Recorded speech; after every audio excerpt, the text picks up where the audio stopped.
Hello, dear friends. This is Phone Support Channel.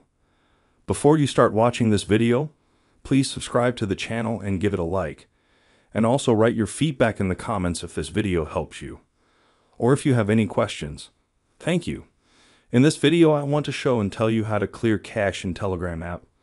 We have an application, Telegram. We use it and it collects a lot of garbage that we can easily clean, and at the same time, we will not delete any data. All the files in the chats will remain, but thus you will free up a lot of space on your iPhone or Android. So here is how to clean the cache Telegram and remove all the garbage from it. To do this, you will need to go to Telegram. After that, you open the settings. Now you just need to select here the item, data and storage. Now select the item, storage usage. Click here. We have all these files. We click. Here we select Quiet Clear Engine Cache. Click and click Clean Our Cache, and we clean all the cache we have collected in Telegram, that is all the garbage. Let's wait literally a couple of seconds.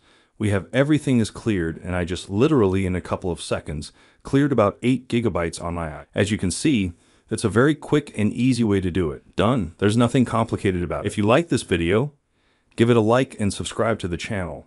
And also watch other useful videos on the channel. That was Phone Support. Bye bye. See you later.